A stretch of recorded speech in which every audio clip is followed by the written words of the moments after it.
Nós estamos no 25º domingo do tempo comum. Mais uma vez é domingo, mais uma vez é o dia do Senhor. Para os pagãos, e hoje são tantos pagãos batizados, para os pagãos o domingo é dia de sol, dia de praia, dia de cerveja, dia de futebol. Para o cristão, o domingo é aquilo que o nome diz, Dies Domini. Daí vem o nome domingo, vem de Dominus, Senhor. O domingo é o dia do Senhor, é o dia do ressuscitado, é o dia da ressurreição, é o dia, portanto, de missa. Os judeus guardam o sábado descansando, o cristão guarda o domingo indo à missa. O que é mais importante no domingo, o descanso ou ir à missa? Ir à missa. Se um cristão precisar trabalhar no domingo, pode. Pode, não é o normal, mas pode. Agora um cristão não pode deixar de ir à missa no domingo. Ou à missa, no domingo, ou no sábado à tarde, à noite, que já vale pelo domingo. Mas veja, celebra-se o dia do Senhor, participando da ceia do Senhor, do sacrifício eucarístico de Cristo na Santa Missa. Então, um bom domingo. Quantas vezes eu já expliquei aqui? Para os pagãos, o domingo faz parte do fim de semana, não é? Para os pagãos, o fim de semana é o kit da sexta-feira, sábado e domingo. Isso é absolutamente pagão. Para o cristão, o domingo não é fim de semana. O domingo é o primeiro dia da semana.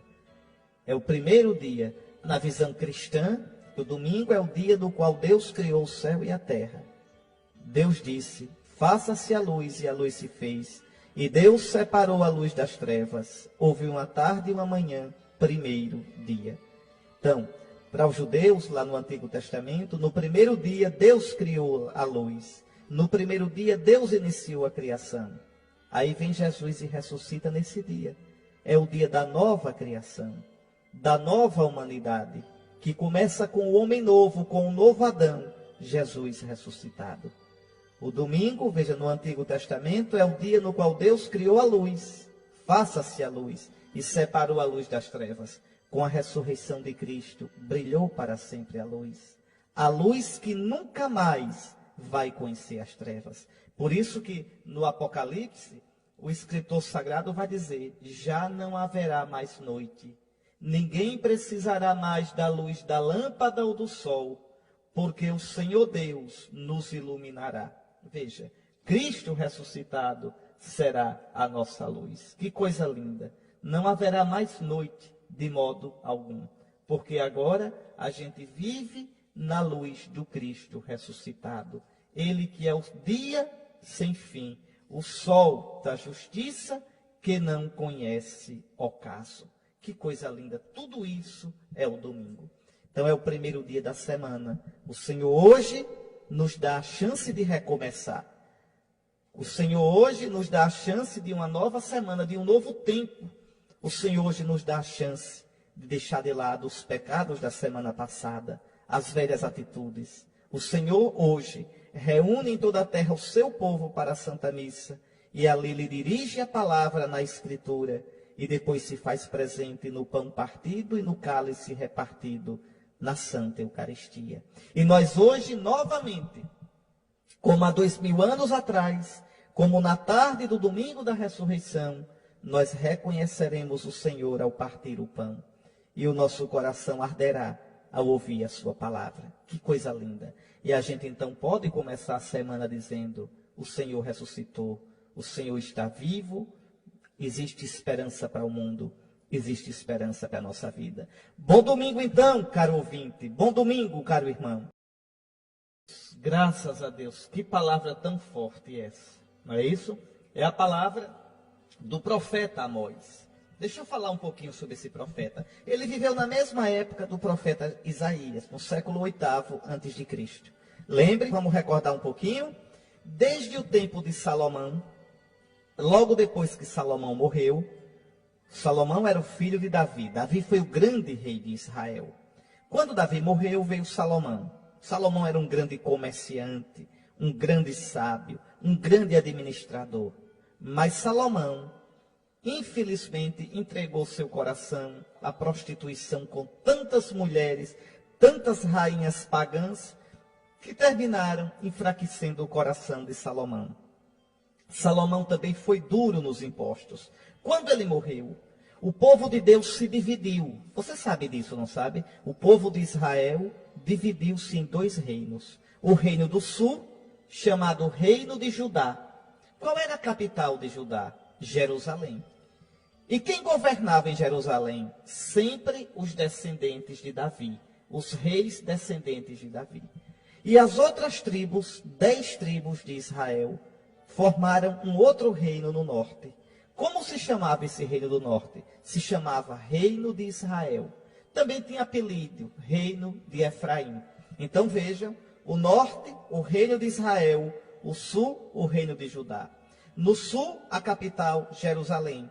E qual era a capital do norte? A cidade de Samaria.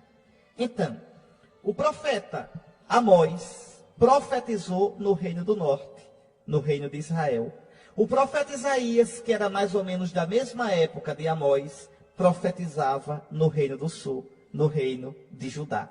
Então era um povo só, o povo de Deus, o povo de Israel, mas dividido em 2 reinos. É danado, né? Sempre o pecado dividindo, sempre o pecado criando cisânia. Pois bem, agora deixa eu falar um pouquinho de Amós. Amós, ele não era profeta de profissão. Coitado de Amós. Primeiro, ele não era do reino do norte. Profetizou no reino do norte, mas ele era do reino do sul. Como eu que sou alagoano, estou aqui em Sergipe, entre os sergipanos. Deus mandou o profeta Amós viajar para o reino do norte e profetizar lá. Na verdade, Amós, ele era agricultor e pastor. Ele tangia gado, ele cuidava do gado e plantava sicômoros. Era roceiro, era agricultor. E Deus, no entanto, tirou de trás do rebanho e mandou que ele fosse profetizar no reino do norte ao povo de Israel. Eis aí, a profecia de Amós é dura, duríssima. Por quê? Qual era o pecado do povo de Israel? O povo de Israel tinha enriquecido e tinha esquecido Deus. Tinha enriquecido e tinha caído na idolatria. Tinha enriquecido e caiu no esquecimento da lei de Deus. E caiu também na imoralidade e na injustiça. O rico oprimia o pobre. Vendia o pobre por um par de sandália. A imoralidade sexual corria solta. E a idolatria. Então vocês vejam como é interessante, não é? Como a história se repete. Basta uma sociedade esquecer o seu Deus, que ela se degenera. Será que isso não está acontecendo também com a nossa sociedade, que sempre viveu no santo serviço de Cristo? Será que não começa com o progresso, com o crescimento das cidades? Será que não está começando a esquecer Deus? Eu participava recentemente de uma procissão no interior do nosso estado e observava como os jovens, a procissão passando, como muita gente, adultos também, já não tiram o chapéu por respeito, já não se levanta por respeito. Fica ali, sentado estava, sentados continuavam. De chapéu estavam, de chapéu continuavam. Vendo televisão ou bebendo estavam e continuavam assim. Vejam, vai se perdendo o sentido das coisas de Deus. Mas meu irmão, minha irmã, quando o homem perde o sentido de Deus, ele se torna o bicho mais perigoso que existe. Então, Israel esqueceu a Deus. Israel começou a encantar-se com a sua riqueza. Hoje a gente se encanta com a tecnologia, com as máquinas, com a vida social, a alta sociedade, com futilidades, e vai tirando Deus do coração. O resultado, meus irmãos, o resultado, uma vida sem sentido. O resultado, o homem que já não respeita o outro como irmão. Então, a injustiça social, a imoralidade, a vazão aos instintos mais baixos nossos. E a gente vai perdendo a alegria de viver. É numa sociedade assim, no século VIII a.C., imagine que coisa. 800 anos antes de Cristo e problemas tão parecidos com os de hoje, 2100 anos depois de Cristo. Então, numa sociedade assim, o profeta Amós foi mandado por Deus. E a mensagem de Amós era horrível, era dura. Ou Israel se converte, ou será destruído. E aconteceu, viu? No ano 722 a.C., pode anotar no seu caderninho aí, 722 a.C., vieram os assírios e destruíram o reino do norte.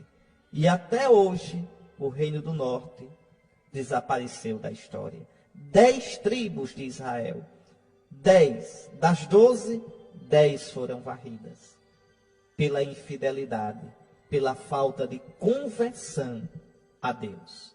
Meus irmãos, que coisa dura. Que coisa dura. Mas vamos para a leitura. A leitura de hoje, vocês escutaram, é de Amós, capítulo 8, versículos 4 a 7. Ouvi isto, vós que maltratais os humildes e causais a prostração dos pobres da terra. Então, era aquilo que eu dizia, a injustiça social. O profeta Amós não condena só a injustiça social.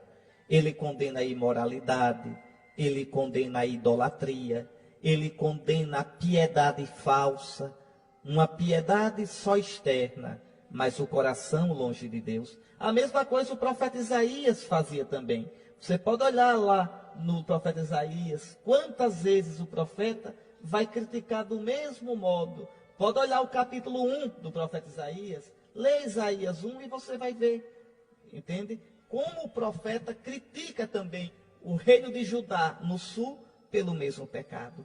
Pois ouvi isto, vós que maltratais os humildes e causais a prostração dos pobres da terra.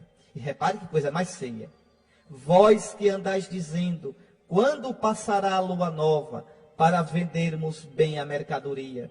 Quando passará o sábado para darmos pronta saída ao trigo, para diminuir medidas, aumentar pesos e adulterar balanças, dominar o pobre com dinheiro e os humildes com um par de sandálias, para pôr à venda o refúgio do trigo? Que coisa triste. Repare, todo mês a lua nova era dia santo para os judeus. O sábado, dia santo. Pois os ímpios, os pecadores dizem, quando vai passar logo essa lua nova? Quando vai passar logo o sábado? A gente quer cuidar dos negócios da gente. A gente quer enriquecer, roubando, adulterando medidas. Meus irmãos, como as coisas não mudaram.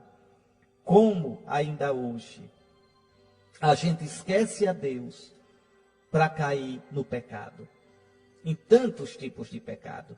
E aqui o pecado da leitura de hoje é o pecado do roubo, o pecado da injustiça para com o irmão, a desonestidade.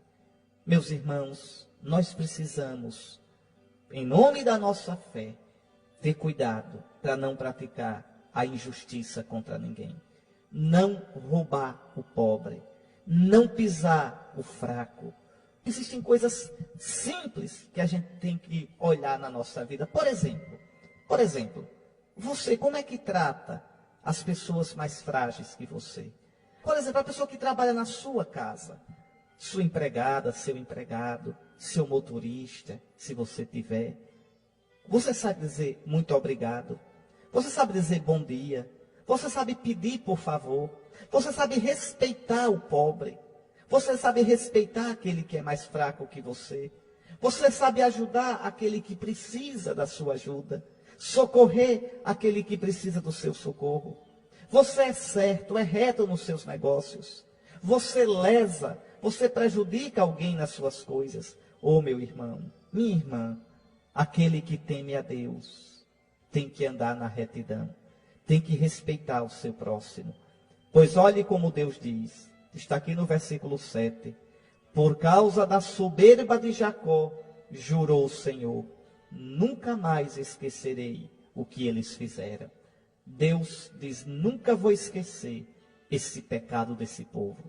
Nunca vou esquecer essa maldade. Nunca vou esquecer essa injustiça. Nunca vou esquecer essa aberração diante de mim. Meus irmãos, a gente não pode não, viu? Amar a Deus sem amar os outros. A gente não pode não amar a Deus, dizer que crê em Jesus, desprezando os outros. Lembre do que o Senhor diz: amarás o Senhor teu Deus e ao teu próximo. E lembre do que diz a Sagrada Escritura na primeira carta de São João: Deus é amor. Quem diz que ama a Deus, mas odeia o seu irmão, odiar aqui quer dizer não ama o seu irmão, não preza o seu irmão, é mentiroso. Pois bem, que fique no nosso coração essa palavra tão forte do Senhor, essa denúncia tão forte do Senhor. Senhor Jesus, converte meu coração. Senhor Jesus, ensina-me a amar. Ensina-me a ver em cada irmão a tua santa presença.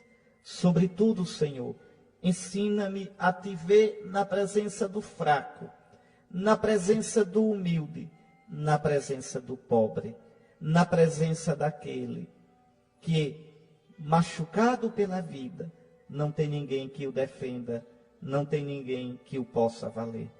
Ajuda-me, Senhor, a nunca pisar no fraco, a nunca desrespeitar aquele que precisa de mim.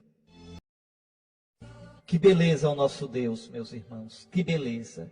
O Senhor tão grande, o Senhor que está acima das nações, o Senhor tão glorioso, o Senhor que tem o seu trono no céu e, no entanto, Ele levanta da poeira o indigente, do lixo, Ele retira o pobrezinho, para fazê-lo assentar-se com os nobres, assentar-se com os nobres do seu povo. Que coisa o nosso Deus! Essa palavra de nosso Senhor, meus irmãos, essa palavra de Deus para nós, da primeira carta de São Paulo a Timóteo, tem tanto ensinamento. Vamos lá. Primeiramente, olha o que São Paulo diz. Eu recomendo que se façam preces e orações, súplicas e ações de graças por todos os homens. Então aqui, uma primeira coisa muito bonita, a missão sacerdotal do cristão. Nós somos um povo sacerdotal.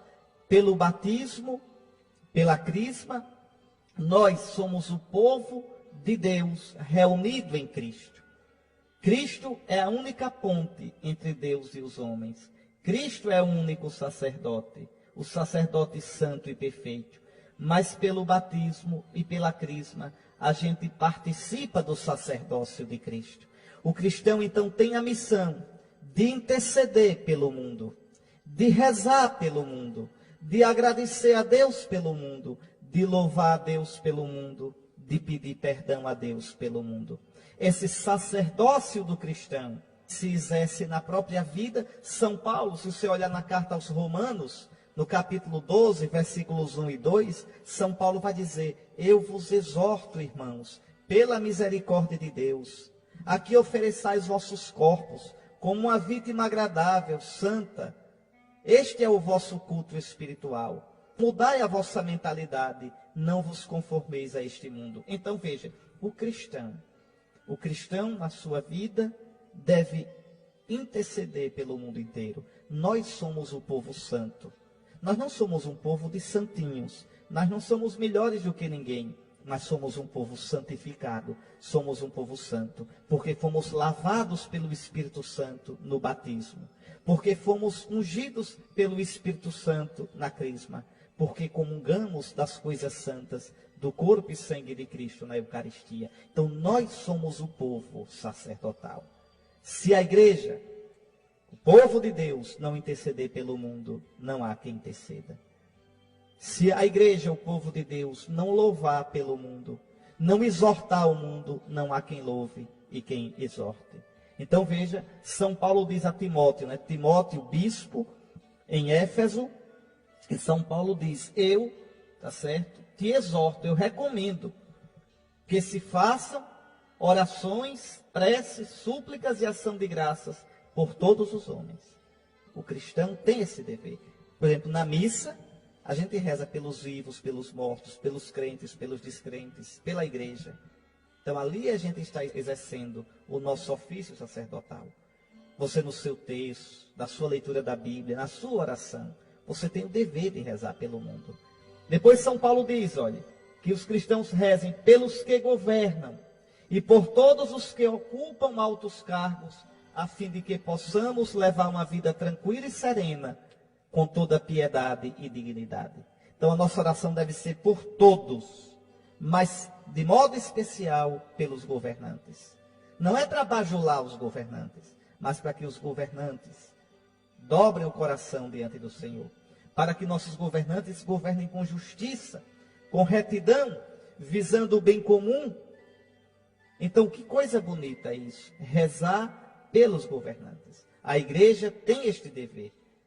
E você, como cristão, eu, como cristão, temos esse dever. Rezar pelo senhor presidente, seja ele quem for. Seja ele bom ou ruim, rezar por ele. Se com oração não for bom, imagine sem oração. Rezar pelos nossos senadores, deputados.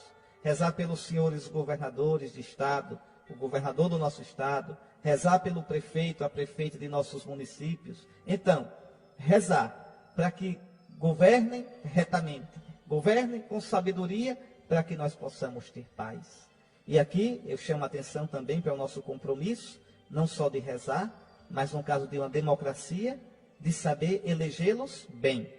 Eleger não vendendo o voto por um par de sandálias, não vendendo o voto por um emprego, não vendendo o voto por dinheiro. Quem recebe dinheiro, e o dinheiro corre solto nas eleições, corre solto. A coisa está feia. As notícias que nós temos são vergonhosas. Compra-se voto de norte a sul. Agora, peca contra Deus quem vende e peca contra Deus quem compra. Se você vende seu voto, você vende sua consciência. E o homem que vende de sua consciência é um danado. Entende? O homem que vende sua consciência se rebaixa diante de um outro. Então, não venda seu voto. Vote pensando no bem comum. E não vote em quem vai apoiar projeto de aborto para o Brasil e casamento homossexual para o Brasil. Em nome de Cristo, eu exorto, por favor, não destruam a vida apoiando o aborto. Não destruam a família apoiando o casamento homossexual. Aqui eu quero deixar claro, um cristão não deve nunca desrespeitar os homossexuais. Se uma pessoa é homossexual, deve ser respeitada. Para um cristão, a prática da homossexualidade é pecado. Mas nós devemos respeitar também quem peca. Tá certo? Se duas pessoas do mesmo sexo querem viver juntas, a gente deve respeitar. Se essas pessoas querem ter direito, uma a herdar a herança da outra, uma a se beneficiar do plano de saúde da outra, é um direito delas, dessas duas pessoas. Agora, o que elas não têm direito, não têm, e nós não queremos dar um direito que eles não têm, é de inventar um casamento postiço, chamar isso de casamento. Aí não, porque aí não é o direito deles, é o direito da grande maioria de ter uma ideia correta, serena e natural do que é casamento. O meu direito não pode destruir o direito dos outros. Então, casamento homossexual, não. E lembrem, os senadores e os deputados federais vão dizer sim ou não a essas duas coisas. Então você tem a obrigação, você que é cristão, e você de boa vontade, que está me escutando, mesmo que não seja cristão, pense bem se essas duas coisas não vão contribuir para desumanizar e destruir a nossa sociedade. Então, o seu dever é perguntar, deputado, candidato, o senhor vai votar a favor do aborto? O senhor vai votar a favor do casamento homossexual? Deputado, como é que o senhor vai votar contra o aborto se o seu partido exige que o senhor vote a favor? Como é que o senhor vai fazer? Como é que o senhor vai fechar essa equação, senhor deputado? Eu quero saber, para saber se vou votar no senhor ou não. Seu partido diz que o senhor tem que votar a favor do aborto. E agora, eu lhe pergunto, o senhor vai votar? Mas se o senhor for votar a favor, você vai perder o seu mandato. Como é? Porque eu, como cristão, não posso votar em quem apoia o aborto. Eu, como cristão, não posso votar diante de Deus. Eu não posso votar sob pena de pecado grave, sob pena de sujar minhas mãos de sangue, num deputado, num senador, que vai votar a favor do aborto. Olhe, meus irmãos, nós teremos o país que a gente merecer, que a gente construir. Cuidado. Não vote pensando só em benefícios materiais. Não vote pensando em benefícios somente econômicos. A riqueza de um povo é muito mais do que simples riqueza material e econômica. A riqueza de um povo passa pelo respeito à sua fé, às suas tradições, às suas instituições mais sagradas. E a família e o respeito à vida são nossos valores mais sagrados. Então, São Paulo pede que nós rezemos pelas autoridades, rezemos por nossas autoridades, para que governem com justiça. A gente tem um costume de criticar os governos, e é direito nosso, é direito na democracia, mas a gente tem o dever de rezar por eles também. Então, se a gente critica, não esqueça também de rezar.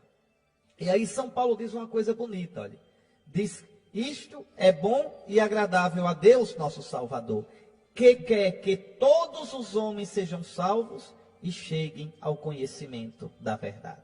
Está aí. Deus quer a salvação de todos. De todos. Por isso o cristão deve anunciar Jesus a todos. Porque só há um Salvador, Jesus Cristo. E todas as religiões não são boas, não? São não. Só existe uma religião verdadeira, o cristianismo. Como só existe uma igreja de Cristo, a católica. Isso você aprendeu desde pequenininho. A gente respeita as outras religiões. E a gente respeita as outras denominações cristãs. Mas veja, olha o que diz a Escritura: há um só Deus e um só mediador entre Deus e os homens, o homem Cristo Jesus, que se entregou em resgate por todos. Então não se esqueçam nunca disso. Só há um Deus verdadeiro. Um cristão pode crer em orixá? Não. Não. Se um cristão crê em orixá, não é mais cristão. Um cristão pode cultuar os orixás? Não, isso é idolatria. A gente respeita quem cultua, mas a gente não pode cultuar. Um cristão pode invocar os mortos? Não. Isso é abominação, está na Escritura. Um cristão pode crer em reencarnação? Não. De jeito nenhum. Isso é contra a palavra de Deus e é contra o bom senso, é contra a razão. Mas e quem invoca os mortos? E quem cultua orixá? Quem invoca os mortos e cultua orixá tem nosso inteiro respeito. Tem o direito de fazer isso, mas a gente nunca aprovará. Uma pessoa que crê em reencarnação pode comungar? Não, não pode comungar. E se comungar, está em pecado, está colocando brasa na própria cabeça. Eu posso misturar a minha fé católica com outra igreja? Não, não posso não. Eu posso dizer que sou católico e sou espírita? Não, de jeito nenhum. Se você disser isso, você não é católico mais, não pode nem comungar. Não pode nem se confessar. E se eu vou ir me confessar, a confissão é inválida. E se eu for comungar, a comunhão é sacrílega. Não é brincadeira, minha gente. Essas coisas têm que ser levadas muito a sério. Então veja, uma coisa é respeitar todas as religiões. Uma coisa é respeitar a consciência das pessoas que creem diferente da gente, que pensam diferente da gente. Outra coisa é a gente dizer que é tudo igual, e tudo é verdadeiro e tudo serve ao mesmo Deus. Isso está errado. Ah, mas Deus é um só. Exatamente. Porque Deus é um só, uma só é a religião verdadeira e uma só é a igreja de Cristo. Exatamente porque Deus é um só. Ah, mas fala de Deus. Mas de que Deus está falando? Veja bem. Então, não é assim. Religião só quem pode fundar é Deus. Ele fundou. Tá certo? Fundou a igreja. Mandou o seu filho e seu filho fundou a igreja. E que igreja é essa? A igreja católica. Então, meus irmãos, respeito por todos. Profundo respeito. Diálogo com quem quiser dialogar. Mas sem ceder 1 milímetro daquilo que é a verdade. Então, Deus quer que todos sejam salvos e cheguem ao conhecimento da verdade. Aí você pode perguntar, mas Dom Henrique, só quem é católico é que se salva? Não, eu não disse isso. De jeito nenhum. Eu disse que a igreja católica é a igreja de Cristo. E disse que a única religião verdadeira é o cristianismo. Então quer dizer que um budista pode se salvar? Pode. Cristo morreu por todos. Cristo morreu por aquele budista. Cristo conhece a consciência do budista. A missa que a igreja oferece por todos. A missa, a igreja oferece por vivos, defuntos, crentes e descrentes. Agora, se Deus quer salvar aquele budista, o desejo dele é salvar, ele sabe como. Mas o modo que a gente conhece é esse. Só há salvação através de Cristo. E do Cristo que exerce sua obra salvífica, sua obra de salvação na igreja. Só há um Deus, o Deus apresentado por Jesus Cristo. Não existe outro. E só há um mediador entre Deus e os homens. Quem é? É Maomé? Não. É Allan Kardec? Não. É Buda? Não. E quem é? Jesus Cristo. Não tem outro. Não tem outro nome debaixo do céu no qual nós possamos ser salvos. Não é esse, né, cristão, a sua fé. Não foi isso que você aprendeu no catecismo, não foi? Não foi isso que você aprendeu desde criancinha. Guarda essa fé porque só essa é verdadeira, viu? O resto é conversa fiada. A gente respeita, mas a gente não pode concordar. Tá certo? Então vejam, e aí São Paulo diz, esse homem, Jesus Cristo, que é Deus, se entregou em resgate por todos. Aqui tem uma coisa que deixa eu avisar vocês, viu? Você se lembre das palavras da missa, na hora de consagrar o sangue de Cristo. Como é que diz? Tomai e bebei todos vós. Este é o cálice do meu sangue, o sangue da nova e eterna aliança, que será derramado por vós e por todos para a remissão dos pecados. Eu vou logo prevenindo a vocês que nesses 3, 4 anos, uma palavrinha aqui vai mudar, tá certo? Que será derramado por vós e por muitos, porque foi assim que Cristo disse, por muitos. É verdade que esse muitos tem o sentido de que Nosso Senhor morreu por todos. Veja, uma coisa é morrer por todos, outra coisa é salvar a todos. O bem-aventurado Anchieta dizia que Nosso Senhor, ainda que tenha morrido por todos, talvez não salve a todos. Por quê? Porque só salva quem aceita a salvação. Né? Quando Jesus diz por muitos, quer dizer, por aqueles que vão aceitar a salvação. Então, se preparem, porque a igreja vai deixar ainda mais claro isso, traduzindo, porque em latim, todos os livros de oração da igreja são em latim, e depois são traduzidos para as outras línguas. Em latim, a expressão é por muitos. Aí em português traduziram por todos. E agora, o Santo Padre está pedindo que se traduza ao pé da letra. Será derramado por vós e por muitos, promultos para a remissão dos pecados. Tá certo? Por muitos, quer dizer, pela multidão, por aqueles que creem no Senhor. Então tem duas coisas aqui. Ele morreu por todos, morreu. Mas essa salvação só vai ter efeito de verdade em quem? Naqueles que aceitarem. Tá certo? Então, estou explicando isso porque é importante a gente já ir entendendo isso. Vamos esperar que venha a aprovação da nova tradução. Ainda não veio, está sendo preparada. A igreja faz tudo com calma, mas já pede que a gente vá explicando ao povo isso. Então, São Paulo termina dizendo, olha, quero, portanto, que em todo lugar os homens, quer dizer, os cristãos, façam oração, erguendo mãos santas, sem ira e sem discussões. Então, rezar, tá certo? Uma igreja que não reza, não é igreja. Um cristão que não reza, não é cristão. Rezar. Não basta trabalhar pelo reino de Deus. É bonito trabalhar, eu trabalho. Mas mais importante do que trabalhar é rezar. Rezar pelo reino de Deus. Nosso Senhor ensinou a pedir, venha, Senhor, o teu reino. Quer dizer, que os homens se abram da tua palavra. Que os homens deixem que tu reines no coração deles e no coração do mundo. É bonito esse evangelho, mas é meio complicadinho, né? Hein? E aí, como é que a gente vai explicar? Vamos lá? Vamos pegar aqui trechinho por trechinho. Vejam. Jesus contou uma parábola. Um homem rico, esse homem rico não é ladrão não, viu? É um rico decente, veja. Um homem rico tinha um administrador que foi acusado de esbanjar seus bens. O cabra era ladrão, desonesto, tá certo? Então veja, ele o chamou e disse, que é isso que ouço a teu respeito? Presta contas da tua administração, pois não podes mais administrar meus bens. Está na rua. Agora eu vou logo avisando a você, viu? Um dia você vai escutar Deus dizer isso para você. Presta contas da tua administração. Quer dizer, o que fizeste com a vida que eu dei para tu administrares? Eu te dei a vida. A vida não é tua. Eu te dei para que tu a administres com sabedoria. Presta conta da tua administração. Cuidado, meus irmãos. Brinque com a vida, não. A vida é tão séria, a vida é tão bonita. A vida é uma só. Eu já disse que não existe reencarnação. Então, leve a sério essa vida. Viva essa vida intensamente. Viver intensamente não é curtir adoidado. Viver intensamente não é esbanjar a vida com besteira. Viver intensamente é viver uma vida que vale a pena. Uma vida que seja aberta para Deus e para os irmãos. Mas vamos lá. Então, está na rua o administrador.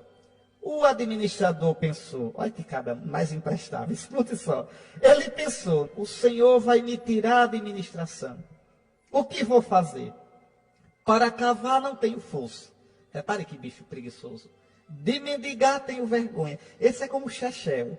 gosta de comer mole. Eu me lembro que uma vez no estado da Paraíba, os paraibanos também escutam alguns aí, um tempo aí queriam aprovar uma lei lá na Paraíba que todo governador, uma vez terminado o mandato, ficava aposentado para sempre ganhando o salário de governador. Eu acho que depois aprovaram, eu acho que também aprovaram em Alagoas, acho que em Sergipe, em todo canto.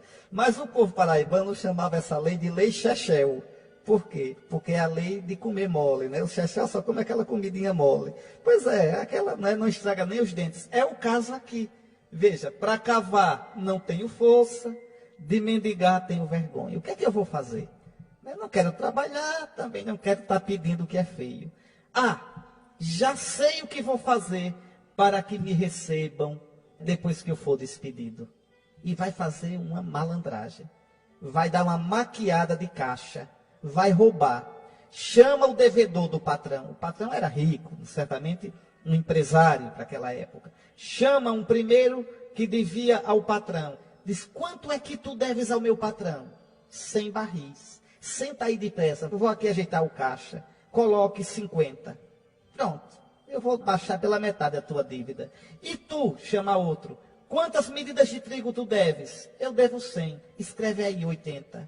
Ou seja, fazer amizade, fazer conchavo, para quando estiver no olho da rua, ser bem recebido por esses aí.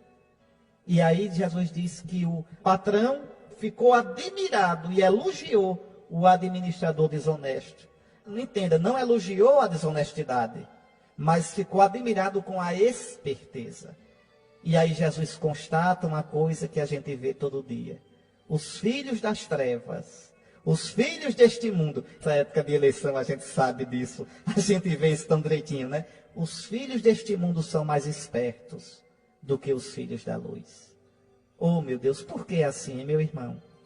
Por que é que para conseguir as coisas, porque não presta, é tão fácil?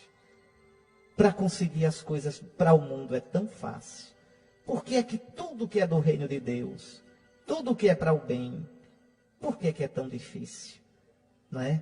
Por que é que os filhos da luz não são tão animados para fazer o bem, quanto os filhos das trevas são animados para fazer o mal? Por quê? Então essa é uma primeira lição. A gente aprender a colocar o entusiasmo no que é bom, no que é de Deus.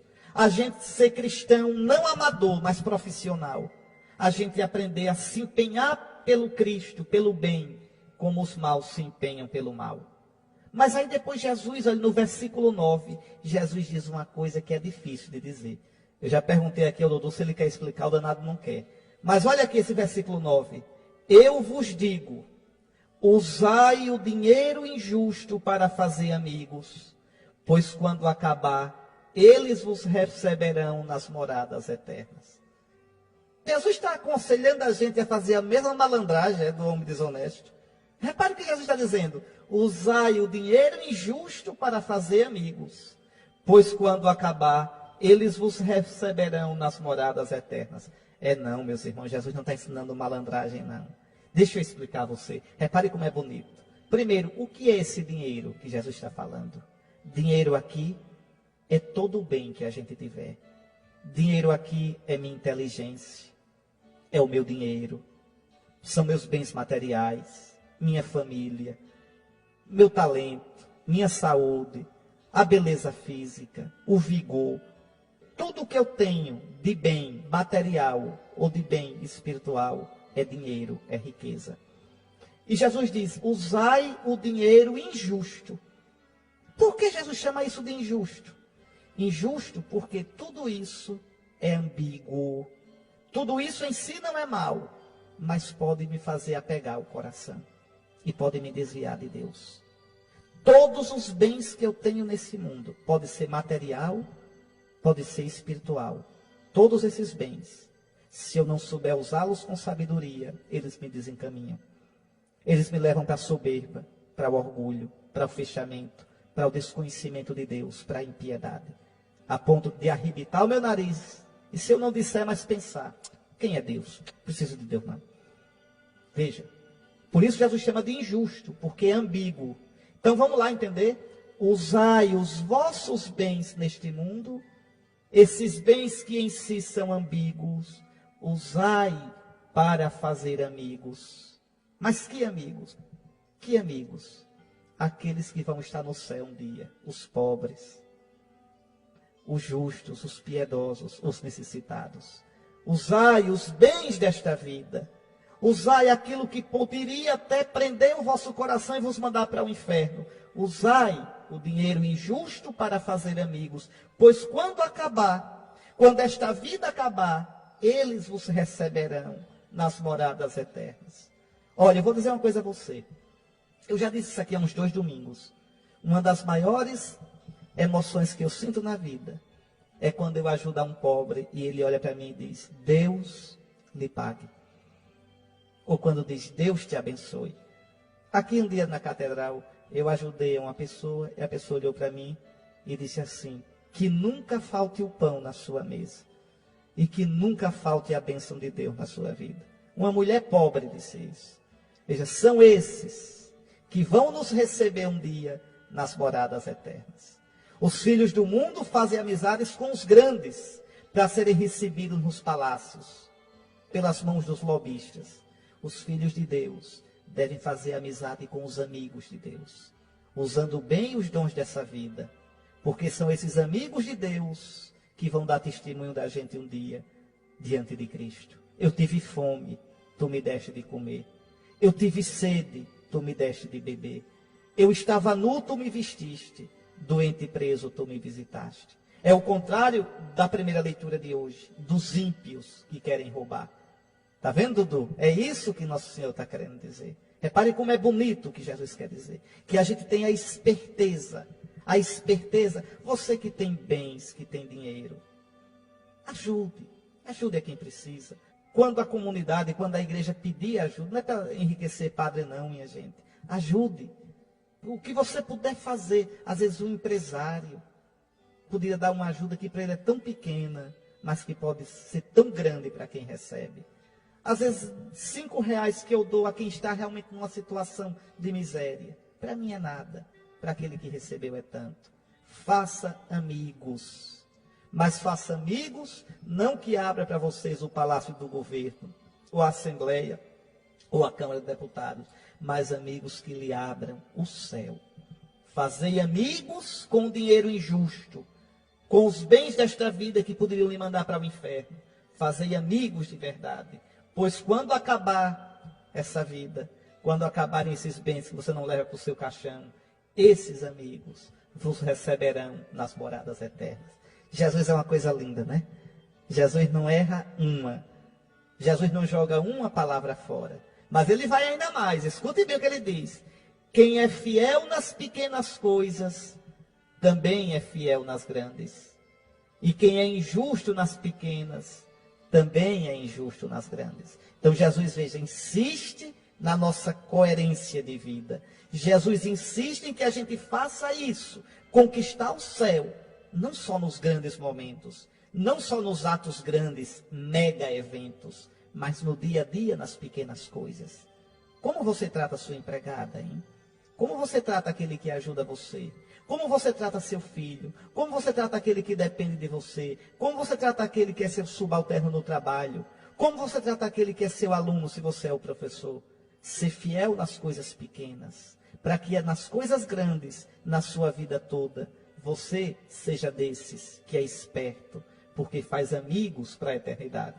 E aí Jesus diz, volta aqui um versículo difícil.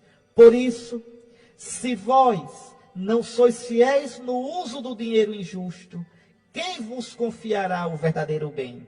Vamos traduzir? Vamos explicar? Se você não é justo, se você não é fiel com essa vida, com os bens dessa vida, que são tão passageiros, se você não os usou bem, como é que Deus vai lhe dar o verdadeiro bem, que é o céu? Se você não soube usar bem essa vida, como Deus vai lhe dar a vida eterna? Se você não soube apreciar os bens desta vida, que são injustos, quer dizer, que são ambíguos, que se derretem, que são passageiros, como você vai ser digno da vida eterna? Se não sois fiéis no uso do dinheiro injusto, quem vos confiará o verdadeiro bem? Se não sois fiéis no que é dos outros, quem vos dará aquilo que é vosso? O que quer dizer isso? A vida não é sua. A vida é de Deus. Você não se fez a você próprio, você não se escolheu, você não pediu para nascer, você não deu a vida a você. A vida é de Deus. Se você não é fiel em cuidar bem dessa vida que não é sua e que se acaba, como Deus vai lhe dar a vida de verdade, que é a vida do céu? Está vendo? E aí Jesus termina prevenindo. Ninguém pode servir a dois senhores. Não. Porque ou odiará um e amará o outro, ou se apegará a um e desprezará o outro. Não. Vós não podeis servir a Deus e ao dinheiro. Quer dizer, vós não podeis servir a Deus apegando-vos a estas coisas todinhas. Você não pode servir a Deus se você endeusa a sua família. Você não pode servir a Deus se você endeusa seus filhos, seu marido, sua esposa, sua empresa, seu trabalho.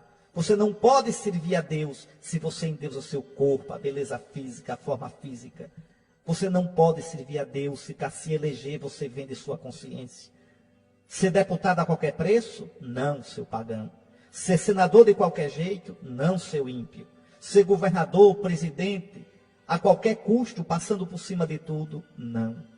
Não podeis servir a Deus e ao dinheiro. Isso vale para nós todos, vale para mim, bispo, vale para você. Cuidado, meus irmãos. Cuidemos com o modo como gerenciamos a nossa vida. Gerenciemo-la com sabedoria, plantando de tal modo esta vida, que possamos colher a vida eterna. São Bernardo de Claraval, no século XII, dizia: nossa vida neste mundo é semente de eternidade.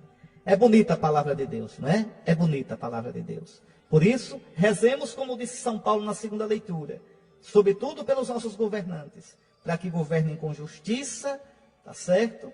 Buscando o bem dos outros, sobretudo dos fracos, dos pobres, dos desvalidos, dos necessitados, e não buscando simplesmente o seu próprio interesse. Porque do que adianta ganhar o mundo inteiro? Do que adianta uma cadeira no governo e o inferno eternamente? Pois bem, pensemos bem. Muito bem, o Senhor esteja convosco. Abençoe-vos o Deus Todo-Poderoso, Pai, Filho e Espírito Santo. Amém.